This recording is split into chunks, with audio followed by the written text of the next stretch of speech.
This is Samdoesarts, a Toronto artist who frankly needs no introduction. He is a master of lighting, efficiency, and girls. But you might be shocked to learn that he also finishes most of his paintings in under 2 hours, which is kinda crazy considering I'm still trusting the process 2 hours into my painting. So how does he do it? Well, it might seem impossible to figure out, but do not fret, for he is a YouTuber after all, so you can just watch his 118 videos to learn his tricks. But since I know y'all got the attention span of a goldfish, I've watched and packaged all you need to know about Sam's workflow, plus some hidden tips and tricks into a nice little consumable package. To learn a little bit more about Sam's sketches, we gotta first do a little art history. And don't worry you slouchers, it's art history on Sam's old work. If we go and scroll all the way back on Sam's Instagram, we can see he started out drawing in semi-realism before eventually transitioning into this cartoony, Disney-like style, characterized by large eyes, small nose, and a small mouth. I highly suggest you gain at least a little bit of fundamental knowledge of face proportion to better understand his stylization, but lucky Sam has this video outlining his basic proportion sheet, so we can just yeet. Judging from the sheet, you can see that he really scrunches that nose down, where in real life the ball of the nose would be a lot more prominent. The next thing is he definitely has a little bit of yassifying going on. I mean, brothers, look at these beautiful lashes, oh my god! And if we look at a little bit more organic, less basic template looking sketch, you can start to see the simplification philosophy that will be present throughout his entire process. But in review, study some Disney expression sheets, have a baseline knowledge of semi-realism, as well as study this little boy right here. But enough with the sketch, man. What you'll really find fascinating is everything after. After doing some breakdowns to fully feel comfortable with Sam's sketching style, it was time to study his rough. At this point, I was still trying to figure out his process, so before I dive into a painting of my own, I did some quick 20-minute studies, trying to replicate a rough painting. As a guide, this was the baseline I used to define Sam's rough painting. When I was doing the studies, all I was thinking about was color, and color. Because after watching dozens of his videos, I noticed this dude sticks with basically 3 colors for the entirety of his rough painting. And by rough, I mean he's basically completed 70% of his painting. He gets the lighting down and basic face structure all done with like a handful of colors, as well as using a simple brush set, a hard round, soft round, and a smudge tool. Which made me come to the conclusion, if it isn't in the texture/rendering, the real magic is within the colors. While fundamentally I understood this concept, I mean of course it's his colors, duh. I realized that his colors and lightings were almost completely done before he even truly dives into his painting, which was like an aha moment for me. A lot of the time I would just rush through this portion of the painting, believing I could fix these elements later on, but in reality, I would just fumble around for hours on end with no finish line in sight. Because I suck.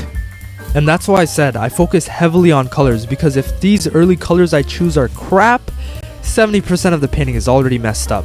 So on the third study, I removed my 20-minute time limit like Rock Lee releasing those ankle weights against Gaara, and spent 45 minutes carefully picking and choosing the right colors and get the right lighting. Obviously the reason Sam can do it much faster is because of the soul sacrificing and demonic rituals that I do.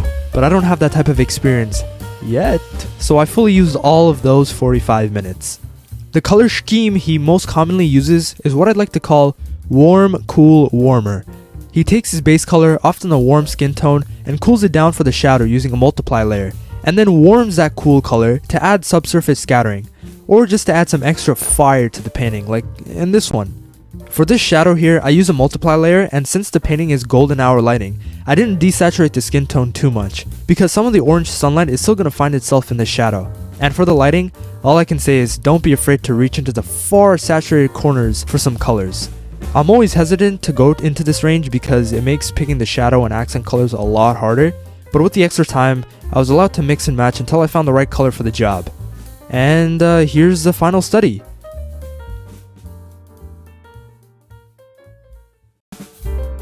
After the sketching studies as well as breaking down the rough, I finally felt confident enough to try my hand at my own Samdoesarts inspired painting. First thing was to find a reference. Sam lives and dies by the reference, and who am I to argue? Sam loves his high contrast dynamic lighting, so I'm gonna try and find one that, I think I found the one.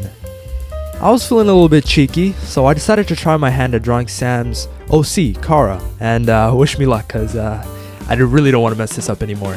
Alright, since I already went over the rough, we can skip through that portion, but I just gotta say, I definitely felt so much more comfortable than I thought I was gonna be while getting the rough done.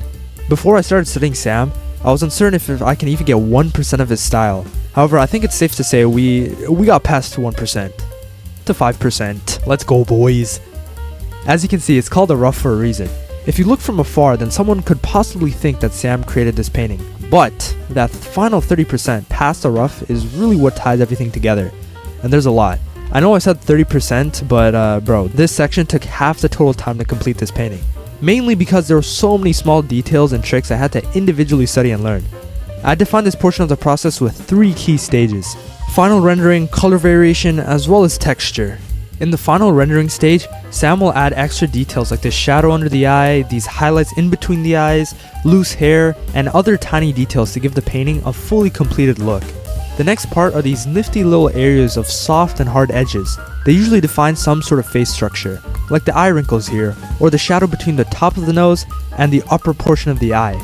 To achieve these sorts of edges, you want to first select a soft round brush for the smudge tool, and blend where the 2 colors meet. After blending, you can take one of the colors and go over part of that blended area, and that's how you get these cuts you see in Sam's painting. The other most prominent render style Sam likes to do is this sharp edge cut. You'll see this a lot in hair and baggy clothes.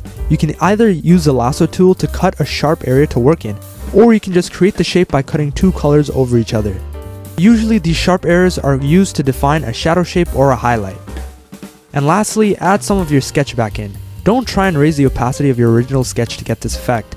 Rather, add some sketch lines in after the fact. When I tried raising the opacity of the original sketch, the piece just didn't look right and didn't look like Sam's work at all, and I found this way to be a lot more effective. On to color variation. This portion of the painting process is really hard to exactly replicate because a lot of it comes down to individual artistic decisions. Like here, Sam adds a purple and green color even though the rest of the painting has accents of blue on it, like here on the shirt and on the forehead. This blue is most likely just ambient light from the monitor she is looking outside of the frame. But there is one common color Sam keeps coming back to, which is orange. Oh my god, he'll take any excuse to use orange. He has an addiction, I swear. He'll add it on the edges of shadows where it makes sense, but then he'll also add it to the chin, the scalp, anywhere he could get away with. But at the end of the day, it looks cool, so addiction is good sometimes. Finally, texture. Many artists would usually paint in texture randomly while building up the painting. However, Sam does quite literally the opposite. He will bake in textures after he has done all the rendering, which adds a little pop art sort of feeling to his paintings. The 2 most common textures he uses is this like rake looking thingy, as well as halftones. The rake brush is just some lines, but if you don't have it, well, tough luck. Anyways, create a new layer, add the rake texture, and then erase the bits you don't want.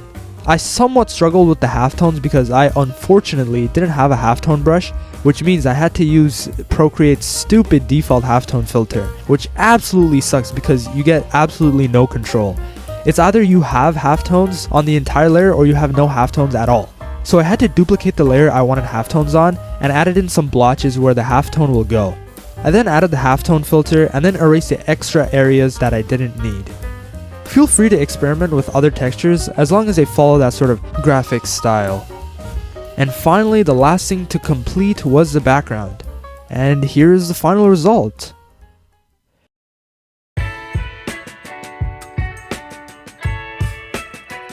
When I decided to take on this study, I wasn't trying to replicate Sam's work 100%, but rather I wanted to see what I could create if I followed his painting process, because at the time, I often found myself feeling frustrated and stuck through many parts of my painting.